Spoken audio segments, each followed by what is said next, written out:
Anyone knows Usain Bolt? Phil?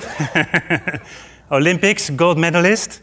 I mean, being the last one on the stage, it's a bit like, you know, Usain Bolt waiting 8 hours and then he can go to do his 100 meters. So here I go. My name is Hugo. You did a pretty good job in pronouncing my name. We've been practicing together, Eric and I. So, Hugo Verkujil. I'm the CEO of Mali Biocarburant, and I'll be making some bold statements today. And you'll learn also later why I introduced Usain Bolt in this picture. So, to start up with, on biodiesel, we all like to hear the problems. And if you think about petrol, all of us came today in cars, and all cars need fuel.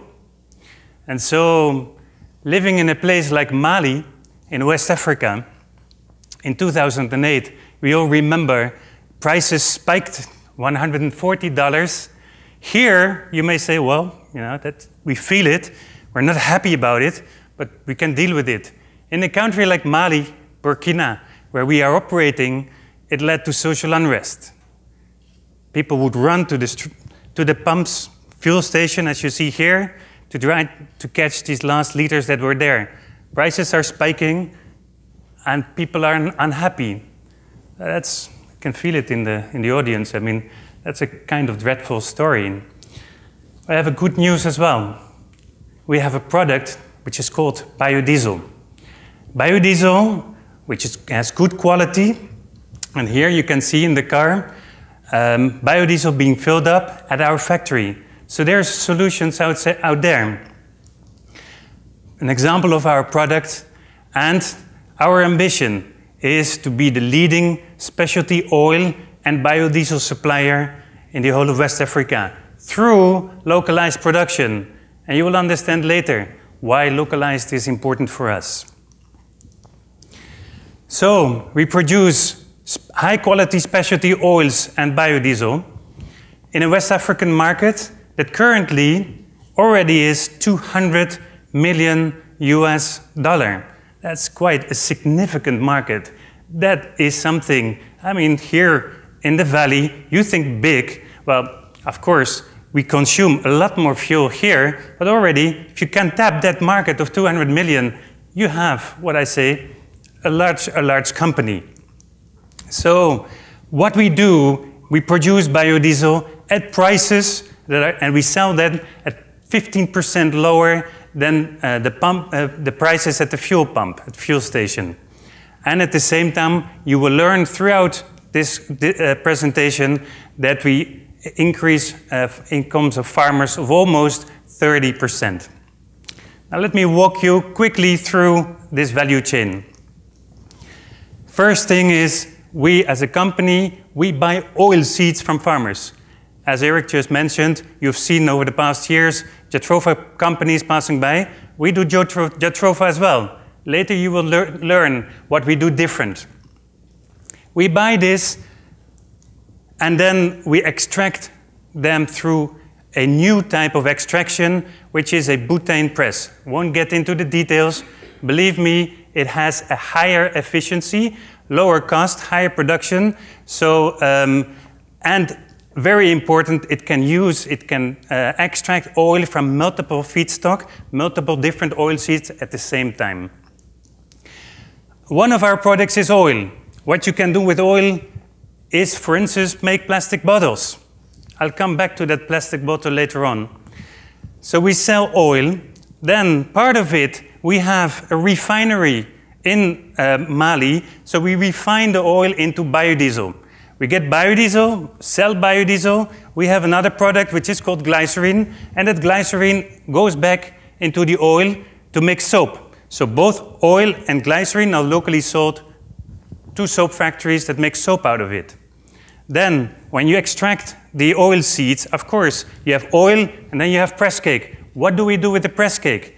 Now we have biodigesters, produce biogas, electricity, as well as compost. Compost, which is very crucial to our farmers, because compost helps them to increase both to increase their food production.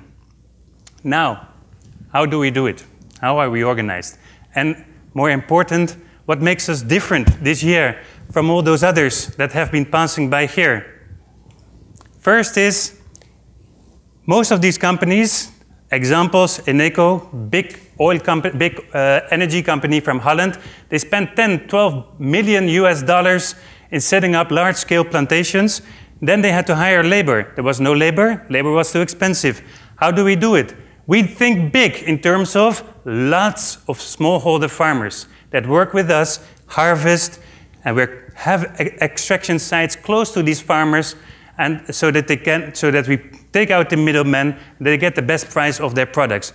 Smallholders as shareholders has other important advantages. They are shareholders of our company. You all know how important it is to be owner of a company. So they're not just people that sell. No, they're part of the business. They earn profits, dividends, as well as increase shareholder value. From the beginning of the company in 2007 until today, we started with equity 400,000. Today, the company is worth about 4 million. So that's a kind of nice dividend for them as well.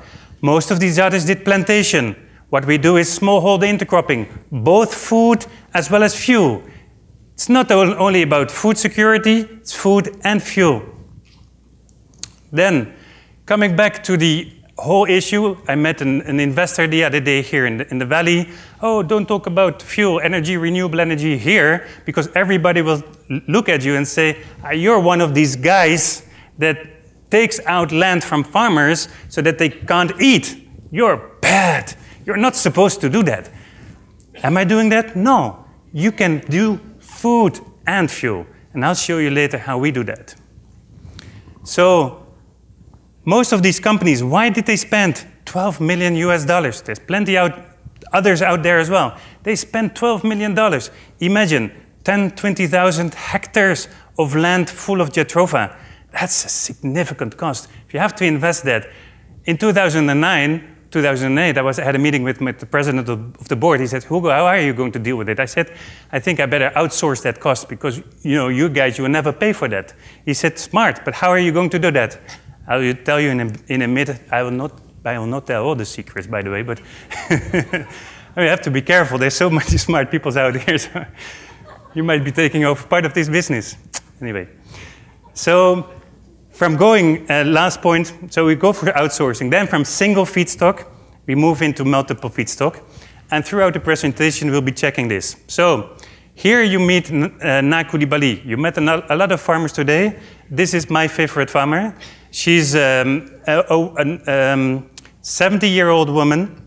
One of her remarks about jatropha, it's my pension fund. Yes, Eric, it takes too long to make a viable business if it's based on jatropha only. She's a shareholder of the company and she takes great pride in that. So, second, smallholder intercropping. This is how we do it. There's one line of jatropha. I'm not supposed to go too far, but anyway, there's lines of maize and then there's another line of jatropha. So that's intercropping, both food and fuel together. Then we have a daughter company. The daughter company buys the oilseed from the farmers, extracts the oil, sells the oil, and that's where we earn our cash income. Now, on top of that, there's a crazy Dutchman, that's myself. I'm the CEO of the holding. The work that we do on the holding level is multiple. It's financing, expanding the capacity of daughter companies. We have what we call the auditing. So I have a CFO who does the financial auditing of our companies. I have a chief technical officer who does the auditing, the technical auditing of the production processes. We have within the daughter company internal quality control systems, and then again we do the external auditing, and all the R&D work is done at the level of the holding. We do this in Mali, and we have that in Burkina Faso as well. Let's have a look at a PLL statement. This is not today. This is in 6 years down the road.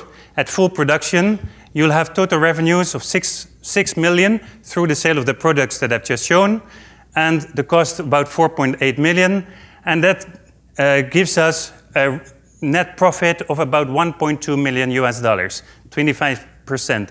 What is important here as well is that 65% of those costs are directly into the pockets of farmers.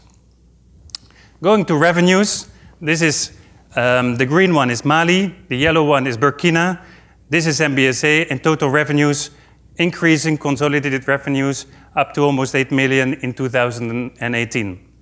Now looking at the consolidated profits, we'll be profitable. One of the daughter companies in 2013, the other one in 2014. And so let me take just one moment here to talk about, to share with you this year, 2012. I was speaking with, during the preparatory meetings with the staff of the GSBI, and just a couple of days later, there was a coup d'etat in Mali. And I hear people saying, don't talk about that. Don't talk about the coup d'etat. That puts off the investors. Well, deal with it. It's a reality. If you don't want to give your money to me, those difficult areas, don't do it, Find another country. But I have good news as well, because I have investors. And they're investing, they're committed. They truly believe in what we do advances people's life. So, as soon as the problem started, just remembering I was doing some Skype work and, there were some machine guns over there, boom, boom, boom, and I was having Skype meetings and what's happening over there? Well, they're shooting over there, but I'm having a nice coffee here. It's fine, It's far enough. No, don't worry. I'm exaggerating maybe a little bit. But at the same time, don't worry. Of course, things happen in life. But we're here still today as a company. So what does that tell you? First thing, I've been communicating with my shareholders. I went over to Holland and had meetings with them to make them understand what is the impact of this coup d'etat on our company. We have very dedicated staff. People that stand up and said, no, we'll stay. A lot of NGOs, they just left, but we stay. We believe in this. And we feel supported by all these local communities that are shareholder of the company. And we believe in it, and we'll stay, and we'll make it happen. And so, for all those investors that got scared 1 minute ago, I hope maybe now you feel a bit more relieved. Let's go to some impact metrics. A farmer that works 1 day on the field of its neighbor, which happens a lot, earns $1.10. Here you find her again, Na Coulibaly. She earns $4.20 in 1 day by collecting and selling the nuts. That's a difference of $3.10. Is that significant? It is, because as I quote her, Na Coulibaly, I now have the cash to buy malaria medication, which is the difference between life and death of a child. Or Moussa Samake, who is in Welesebugu, who now says, thanks to collecting the jatropha nuts, I have additional income. Let me go into some critical success factors. Feedstock, feedstock, feedstock, feedstock. How many more times do I need to say it? Feedstock is the key to our business. Second, human resources. I've been talking about human resources already. I'll take a bit more time. Sorry, I'm the last, but I take that privilege to be the last one to take. So, sorry for that. I'll take you through it. So, food and fuel. Here, we are working with non-for-profit foundations, and they train farmers both to increase food production, more maize, more sorghum, as well as here you see them. I'll build it up a bit. Food production until a full jatropha shrub that produces jatropha oil seeds. How are we scaling? 2007 we started. 1 area, 2 areas, 1 million trees in 2009. This year, 3 million trees, and we have already committed funding to grow to 6 million trees by 2015. Now, I mentioned oil seeds. The green line is the jatropha. Our fortunate thing is that we have multiple feedstock.